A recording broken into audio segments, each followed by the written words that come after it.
In my dreams, my mother keeps walking out of the kitchen singing, "You are my sunshine, my only sunshine." She never sings past the first verse.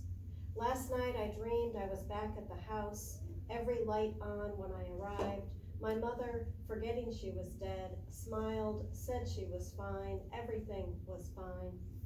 At family gatherings, weddings, baptisms, my mother would look around sort of stunned and say, "There's so many of you," as if we'd arrived from someplace other than her own body, a country foreign to her. My mother is no longer flesh or breath. She's not a thing anymore. Is she with God? Some days I believe, some days I don't. Centuries ago in a church in Europe, someone carved "God help us" into a pew. Plague years. Sometimes my God is so big I wonder what's the use, divinity diluted into nothingness. My mother tried to stop drinking. I stopped, she told me once, like you'd stop a dryer or a washing machine. We were standing in the Blackwater Falls gift shop looking at coffee mugs printed with maps.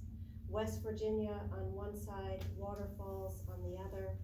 One mug had a gold star to mark the visitor center. "You are here," it said, on a travel mug. Here and not here. How do you name what isn't here? She tried to stop and didn't.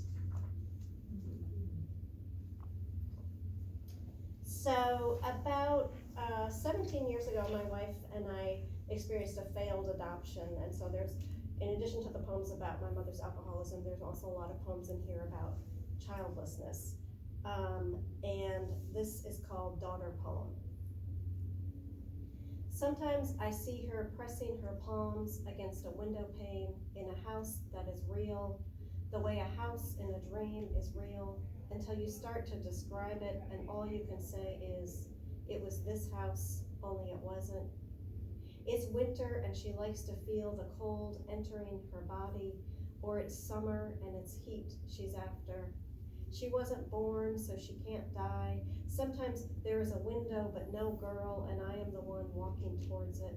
Sometimes I see her peering in, forehead against the screen of our back door, or running ahead of me on a path that is real, the way a path in a dream is real, saying, "This way, this way."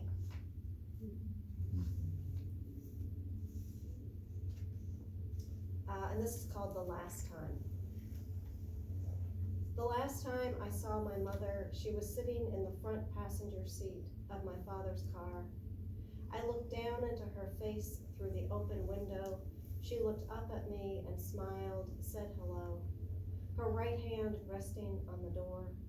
She looked older than her age, but beautiful and luminous, something in her already beginning to change. A seed buried in the ground, sensing the sun's fuller light. She smiled, said hello, or maybe I was the seed, she the light. "I'm here," she said, and here was someplace else. So this next poem is a little bit longer, and there are lots of different, a few different narratives running